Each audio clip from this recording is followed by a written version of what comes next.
A parábola da gema, o traidor revelado, o dilema de Taz.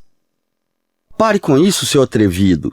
Caramon sorriu envergonhado e deu um tapa na mão de Eben, quando o guerreiro enfiou maliciosamente a mão debaixo da saia de Caramon. As mulheres na sala riram tão animadas com as travessuras dos dois guerreiros que Tanis olhou nervoso para a porta da cela, com medo de levantar suspeita nos guardas. Marita viu seu olhar preocupado. Não se preocupe com os guardas, ela disse dando de ombros. Só tem 2 deles neste andar e eles passam a metade do tempo bêbados, especialmente agora que o exército saiu. Ela ergueu os olhos de sua costura, olhou para as outras mulheres e balançou a cabeça. Faz muito bem para o meu coração ouvi-las rir, pobres coitadas, ela disse. Elas tiveram pouco do que rir nos últimos dias. Havia 34 mulheres aglomeradas em uma única cela.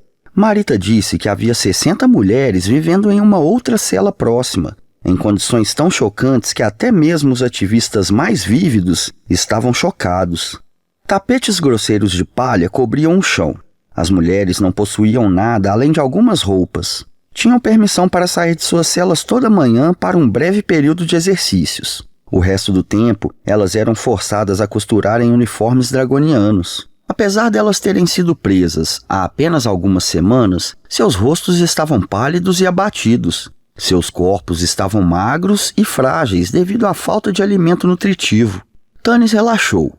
Apesar de conhecer Marita há poucas horas, ele já confiava no bom senso dela. Foi ela quem acalmou uma mulher aterrorizada quando os companheiros entraram na cela delas. Foi ela quem ouviu os planos deles e concordou que era viável. Nossos homens irão com vocês, ela disse a Tanis. Os altos seguidores é que lhes darão trabalho. O conselho dos altos seguidores? Tanis perguntou atônito. Eles estão aqui? Prisioneiros? Marita concordou com a cabeça, franzindo as sobrancelhas. Essa foi a recompensa que eles receberam por terem acreditado naquele clérigo negro. Mas eles não vão querer partir. E por que eles deveriam? Eles não são forçados a trabalhar nas minas. O Senhor dos Dragões cuida disso. Mas nós estamos com vocês. Ela olhou para as outras em volta que acenaram positivamente com a cabeça. Com uma condição. Vocês não colocarão as crianças em perigo. Eu não posso garantir isso, Tanis disse. Eu não quero parecer cruel, mas pode ser que tenhamos que lutar contra um dragão para chegar até elas e... Lutar contra um dragão? Lança-chamas? Marita olhou para ele espantada. Que nada. Não há necessidade de lutar contra aquela pobre criatura. Na verdade, se a machucar, você terá metade das crianças querendo te cortar em pedaços. Tamanho é o carinho que elas sentem por ela. Carinho por uma dragoa? Lua Dourada perguntou. O que ela fez? Elas encantou? Não. Eu duvido que Lança-Chamas ainda seja capaz de encantar alguma coisa. Marita sorriu, com tristeza. A pobre criatura está mais do que meio maluca. Seus filhos foram mortos em alguma grande guerra. E agora ela colocou na cabeça que nossas crianças são as crianças dela. Eu não sei onde o senhor dela a desenterrou, mas isso foi uma coisa lamentável, e eu espero que um dia ele pague por isso. Ela quebrou uma linha da sua costura com um olhar de vingança. Não será difícil libertar as crianças, ela acrescentou ao ver o ar preocupado de Tanis. Lança-Chamas sempre dorme até tarde. Nós damos o café da manhã para as crianças, levamos elas para fora para fazerem o exercício e ela nem se mexe. Ela não vai saber que as crianças partiram até acordar. Coitada. As mulheres, pela primeira vez, cheias de esperança, começaram a reformar roupas velhas para elas servirem nos homens. As coisas corriam bem, até chegar a hora de experimentá-las. Cortar o bigode! Sturm rugiu com tamanha fúria que a mulher fugiu do cavaleiro assustada. Sturm não tinha gostado muito da ideia do disfarce, mas resolveu participar de qualquer maneira. Pareceu a melhor maneira de cruzar o pátio aberto entre a fortaleza e as minas. Mas ele disse que preferia morrer 100 vezes nas mãos do Senhor dos Dragões a cortar seus bigodes. Ele só se acalmou quando Tanis sugeriu que ele cobrisse o rosto com um véu. Quando isso estava resolvido, outra crise surgiu. Vendaval afirmou convicto que ele não se vestiria como uma mulher e nenhuma discussão iria convencê-lo do contrário. Lua Dourada puxou Tanis de lado e lhe explicou que em sua tribo, qualquer guerreiro que viesse a cometer um ato de covardia em uma batalha era forçado a usar roupas de mulher até se redimir. Tanis ficou desconcertado com isso. Por outro lado, Marita estava tentando descobrir como elas iriam vestir um homem tão alto. Depois de muita discussão, decidiu-se que Vendaval ia se cobrir com um manto longo e andar como corcunda, apoiando-se em um cajado como uma mulher idosa. Depois disso, as coisas correram bem, pelo menos durante certo tempo. Laurana foi até um canto da sala, onde Tanis estava enrolando um véu no rosto. "Por que você não se barbeia?" Laurana perguntou, olhando para a barba de Tanis. "Ou você realmente gosta de exibir seu lado humano, como Giltanas diz?" "Eu não o exibo," Tanis respondeu com firmeza. "É que eu me cansei de tentar negá-lo, só isso." Ele respirou fundo. "Laurana, desculpe-me por ter falado com você como eu falei lá em Islamore. Eu não tinha o direito..." "Você tinha todo o direito," Laurana o interrompeu. "O que eu fiz foi obra de uma menininha apaixonada. Eu coloquei suas vidas em perigo desnecessariamente." A voz dela falhou, então ela se recompôs. "Não vai acontecer outra vez. Eu provarei que posso ter valor para o grupo." Ela só não estava certa como exatamente ela esperava fazer isso. Apesar dela falar muito sobre ser perita em luta, ela nunca tinha matado nada além de um coelho. Ela estava tão nervosa que foi obrigada a segurar as mãos para trás para evitar que Tanis visse como ela estava tremendo. Ela ficou com medo que, se relaxasse, poderia acabar cedendo à sua fraqueza e buscando conforto nos braços dele. Por isso, ela o deixou e foi ajudar Giltanas com seu disfarce. Tanis disse para si mesmo que estava feliz por ver Laurana finalmente mostrar algum sinal de amadurecimento. Ele se recusava a admitir que sua alma perdia o fôlego sempre que ele olhava nos olhos grandes e reluzentes dela. A tarde passou rapidamente, e logo era noitinha, e também hora das mulheres levarem o jantar para as minas. Os companheiros esperavam pelos guardas com um silêncio tenso. Os sorrisos haviam sido esquecidos. Tinha havido mais uma crise. Hastling, tossindo até a exaustão, disse que estava muito fraco para acompanhá-los. Quando seu irmão se ofereceu para ficar com ele, Hastling olhou para ele irritado e disse que não fosse idiota. "Vocês não precisam de mim esta noite," o mago sussurrou. "Deixem-me sozinho, eu preciso dormir." "Eu não gosto da ideia de deixá-lo aqui," Giltanas começou a dizer, mas antes que ele pudesse continuar, eles ouviram um som de pés com garras do lado de fora da cela e um outro som de panelas batendo umas contra as outras. A porta da cela se abriu e 2 guardas dragonianos, ambos com um cheiro forte de vinho azedo, entraram. Um deles vacilou um pouco quando olhou com os olhos turvos para as mulheres. "Vão andando," ele disse asperamente. Enquanto saíam em fila, as mulheres viram 6 anões da Ravina em pé no corredor, arrastando umas panelas grandes com um tipo qualquer de cozido. Caramon farejou faminto. Depois torceu o nariz com nojo quando saíram. Os dragonianos bateram à porta da cela, fechando-a. Olhando para trás, Caramon viu seu irmão gêmeo deitado em um canto escuro, coberto por cobertores. Fizban bateu palmas. "Muito bem, meu rapaz," disse o velho mágico, empolgado, quando parte da parede da sala do mecanismo se abriu. "Obrigado," Taz respondeu modestamente. "Na verdade, encontrar a porta secreta foi mais difícil do que abri-la. Eu não sei como você conseguiu. Eu tinha olhado por todo lado." Ele começou a engatinhar pela porta. Depois parou quando um pensamento lhe ocorreu. "Fizban, tem algum jeito de você dizer para sua luz ficar atrás de nós? Pelo menos até vermos se tem alguém aqui? Senão eu vou virar um ótimo alvo e nós não estamos longe dos aposentos de Verminard." Eu temo que não," Fizban balançou a cabeça. "Ela não gosta de ficar sozinha em lugares escuros." Taslerhoff acenou com a cabeça. Ele esperava essa resposta. Bem, não adiantava se preocupar com isso. Se o leite for derramado, o gato vai bebê-lo, como sua mãe costumava dizer. Felizmente, o corredor estreito no qual eles engatinhavam parecia vazio. A chama pairou perto de seu ombro. Ele ajudou Fizban a atravessar o corredor, depois explorou os arredores. Eles estavam em uma pequena passagem que terminava abruptamente a menos de 12 metros de distância de um lance de escadas que descia na escuridão. Uma porta dupla de bronze na parede leste era a única saída. "Agora," Taz murmurou, "nós estamos em cima da sala do trono. É provável que aquelas escadas levem até ela. Eu imagino que tem 1 milhão de dragonianos guardando a sala. Fora de cogitação." Ele colocou o ouvido na porta. "Nenhum som. Vamos dar uma olhada." Empurrando gentilmente, ele abriu a porta dupla com facilidade. Depois de fazer uma pausa para ouvir, Taz entrou com cautela, seguido de perto por Fizban e a bola de chamas. "Uma espécie de galeria de arte," ele disse, espiando a sala gigante onde havia quadros encardidos e cobertos de poeira pendurados nas paredes. Janelas altas e estreitas nas paredes permitiam que Taz vislumbrasse as estrelas e o pico das montanhas mais altas. Com uma boa ideia de onde estava, ele esboçou um mapa em sua cabeça.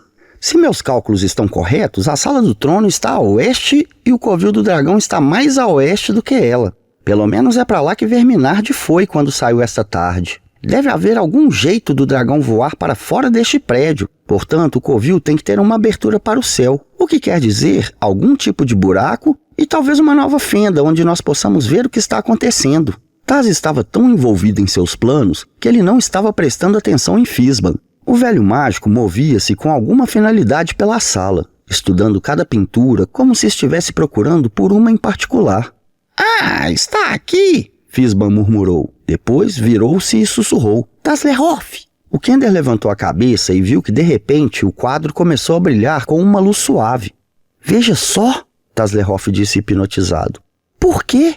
É uma pintura de dragões. Dragões vermelhos como Flogisto, atacando Paxtarcas e... A voz do Kender sumiu. Homens, cavaleiros de Solâmia, montados em outros dragões, estavam revidando o ataque. Os dragões que os cavaleiros montavam eram dragões lindos, dragões dourados e prateados, e os homens carregavam armas brilhantes que luziam com um brilho resplandecente. De repente, Taslerhoff compreendeu. Se é que era possível encontrá-los, havia dragões bons no mundo, que ajudariam a lutar contra os dragões do mal. E havia... a lança do dragão, ele murmurou. O velho mago acenou com a cabeça para si mesmo. Sim, meu pequeno amigo, ele sussurrou. Você compreende, você vê a resposta, e você se lembrará, mas não agora, não agora. Esticando a mão, ele despenteou o cabelo do Kender com sua mão retorcida. Dragões? O que é que eu estava dizendo? Taz não conseguia se lembrar, e afinal de contas, o que é que ele estava fazendo aqui, olhando para um quadro tão empoeirado que ele mal conseguia entender? O Kender balançou a cabeça. Fizban devia estar passando suas manias para ele. Ah, sim, o Covil do Dragão. Se meus cálculos estiverem corretos, ele é por aqui. Ele se afastou. O velho mago acompanhou-o, arrastando os pés com um sorriso nos lábios. A jornada dos companheiros até as minas correu sem incidentes. Eles viram apenas alguns guardas draconianos e eles pareciam estar meio sonolentos e entediados. Ninguém prestou atenção às mulheres que estavam passando. Eles passaram pela fornalha que brilhava e era continuamente alimentada por um punhado de anões da ravina, confusos e exaustos. Depois de passarem rapidamente por essa triste visão, os companheiros entraram nas minas, onde os guardas dragonianos trancavam os homens à noite em enormes cavernas. Depois, voltavam para ficar de olho nos anões da ravina. Verminard considerava uma perda de tempo manter guarda sobre os homens. Os humanos não iriam a lugar algum. E por um momento isso pareceu a Tanis uma verdade horrível. Os homens não iam a lugar algum. Eles olharam para a lua dourada sem se convencerem enquanto ela falava. Afinal de contas, ela era uma bárbara. Seu sotaque era estranho, seu vestido ainda mais estranho. Ela contou o que pareceu uma história de criança sobre um dragão morrendo em uma chama azul da qual ela mesma havia sobrevivido. E tudo que ela tinha para mostrar era uma coleção de discos brilhantes de platina. Rederic, o teocrata de Solace, falava alto ao denunciar a mulher de Quexu como uma feiticeira, uma charlatã e uma blasfemadora. Ele os lembrava da cena na hospedaria, mostrando como prova sua mão cicatrizada. Não que os homens prestassem muita atenção a Rederic. Afinal de contas, os deuses seguidores não tinham sido capazes de manter os dragões afastados de Solace. Muitos deles estavam de fato interessados na possibilidade de uma fuga. Quase todos eles tinham marcas de maus tratos, marcas de chicotadas, hematomas nos rostos. Eles eram mal alimentados, forçados a viverem em condições de imundície e abandono, e todos sabiam que sua utilidade para o Lord Verminard terminaria quando o ferro que existia sob as montanhas acabasse. Mas os altos seguidores, o poder governante dentro da prisão, se opunha ao plano que parecia inconsequente. As discussões começaram. Os homens gritavam uns com os outros. Tanis rapidamente postou Caramon, Flint, Eben, Sturm e Giltanas nas portas, com medo que os guardas ouvissem o distúrbio e retornassem. O meio-elfo não tinha esperado por isto. A discussão poderia durar dias. Lua Dourada sentou-se deprimida diante dos homens, dando a impressão que iria chorar. Ela estava tão imbuída de suas novas convicções e tão ansiosa em compartilhar seu conhecimento com o mundo que ela entrou em desespero quando duvidaram de suas crenças. Estes humanos são tolos, Laurana disse suavemente, vindo se postar ao lado de Tanis. Não, Tanis respondeu suspirando. Se eles fossem tolos, seria mais fácil. Nós não lhes prometemos nada tangível e pedimos a eles que arrisquem a única coisa que lhes restou, suas vidas. E para quê? Para fugir para as montanhas e lutar durante todo o caminho até chegarem lá? Pelo menos aqui eles estão vivos, pelo menos por enquanto. Mas como é que a vida vale a pena vivendo dessa forma? Laurana perguntou. Essa é uma pergunta muito boa, minha jovem, disse uma voz débil. Eles se viraram e viram Marita ajoelhada ao lado de um homem deitado em uma maca rústica em um canto da cela. Era impossível determinar sua idade, tão enfraquecido ele estava por doença e privações. Ele lutou para se sentar e esticou a mão pálida e magra para Tanis e Laurana. Sua respiração produzia ruídos secos em seu peito. Marita tentou fazê-lo calar, mas ele se irritou com ela. Eu sei que estou morrendo, mulher. Isso não quer dizer que eu devo me entediar até morrer. Traga uma mulher bárbara até mim. Tanis olhou para Marita inquisitivo. Ela se levantou e se aproximou dele, puxando-o de lado. Ele é Elistan, ela disse como se Tanis devesse conhecer o nome. Quando Tanis não respondeu, ela esclareceu. Elistan, um dos altos seguidores de Raven. Ele era muito querido e respeitado pelo seu povo. Foi o único que se levantou contra esse Lorde Verminard, mas ninguém o ouviu. Ninguém quis ouvir, é claro.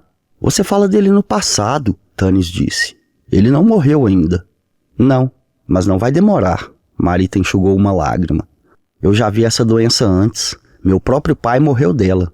Tem algo dentro dele comendo-o vivo. Nos últimos dias ele tem estado meio enlouquecido pela dor. Mas agora ela se foi. O fim está muito perto. Talvez não, Tanis sorriu. Lua Dourada é uma clériga, ela pode curá-lo.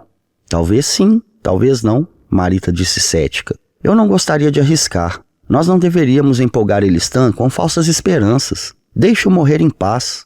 Lua Dourada, Tanis disse quando a filha do líder se aproximou. Este homem quer conhecê-la. Ignorando Marita, o meio-elfo levou Lua Dourada até Elistan. O rosto de Lua Dourada, sério e frio de desapontamento e frustração, abrandou-se quando ela viu o homem naquele estado lamentável. Elistan ergueu os olhos para ela.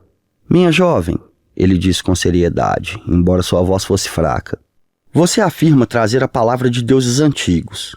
Se é verdade que foram os humanos que se afastaram deles e não os deuses que se afastaram de nós, como nós sempre tínhamos pensado, então por que eles esperaram tanto tempo para fazer sua presença notada?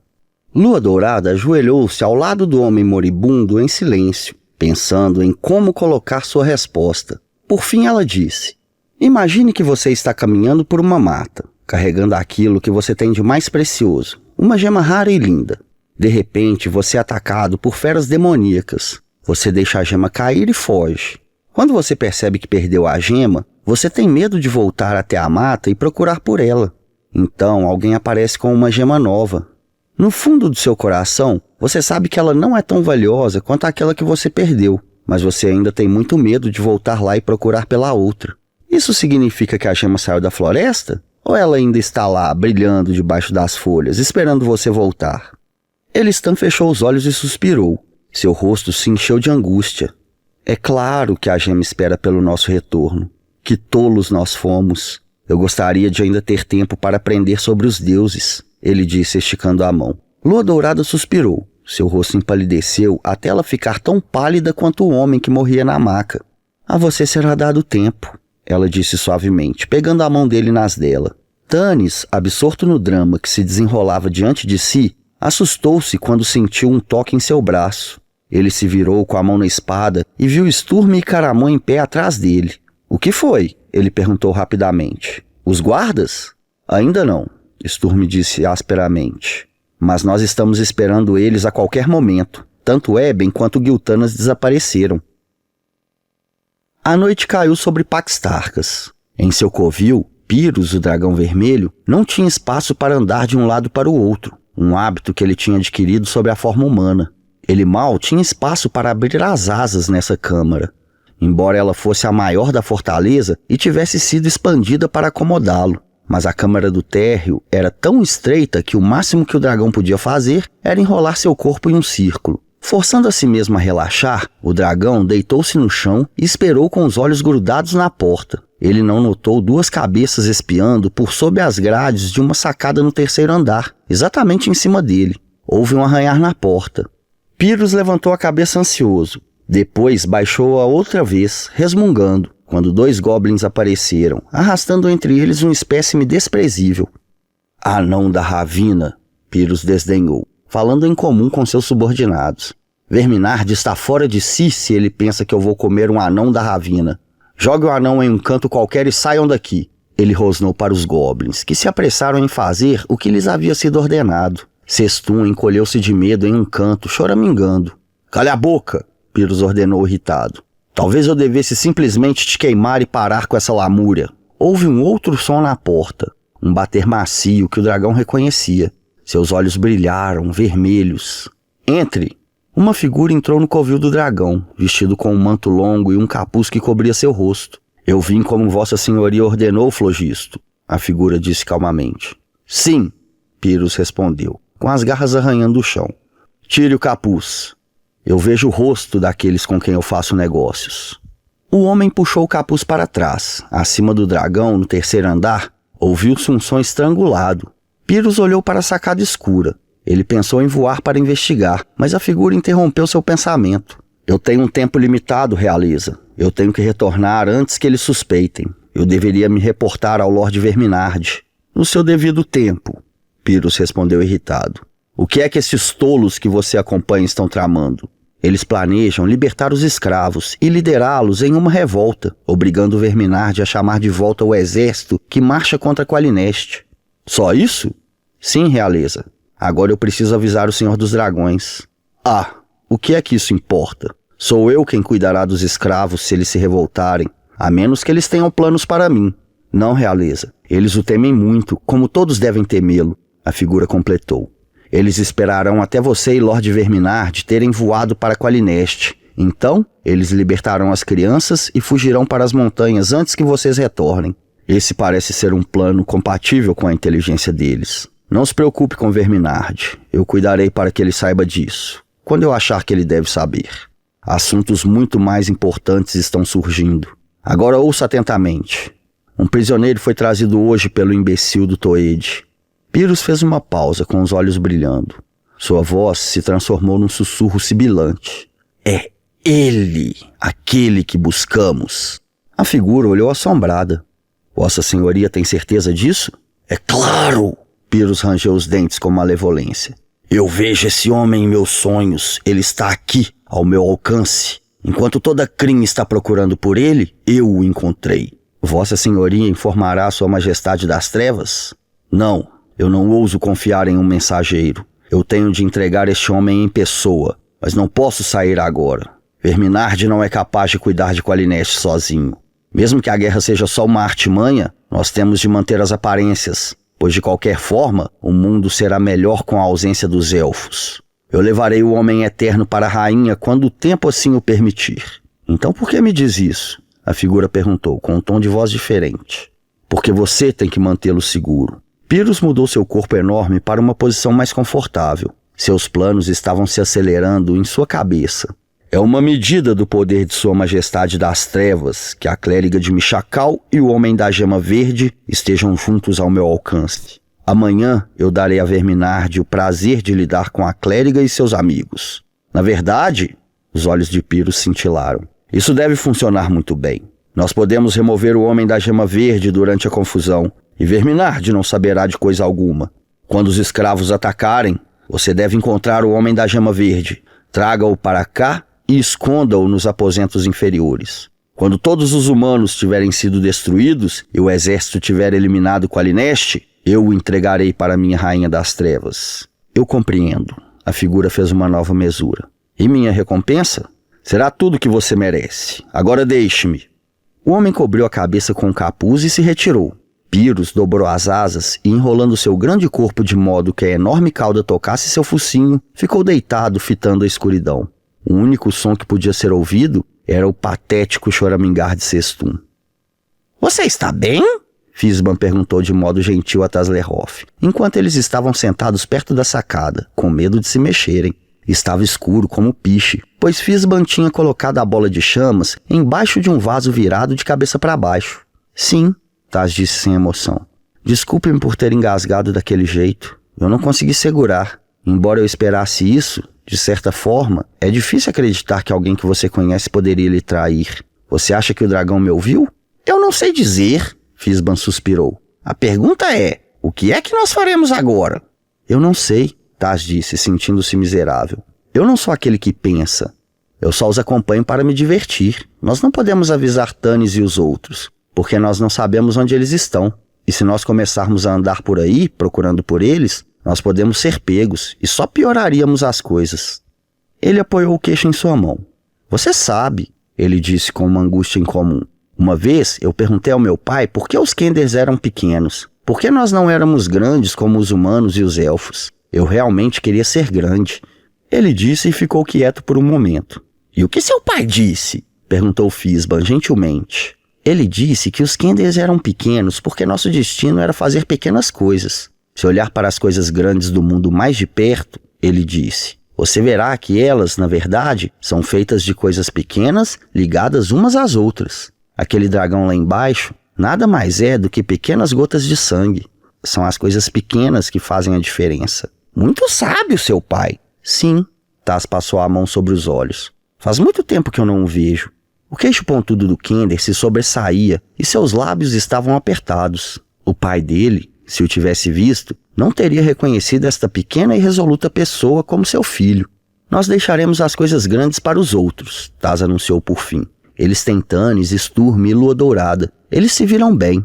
Nós faremos as coisas pequenas, mesmo que elas não pareçam muito importantes. Nós vamos resgatar Cestum.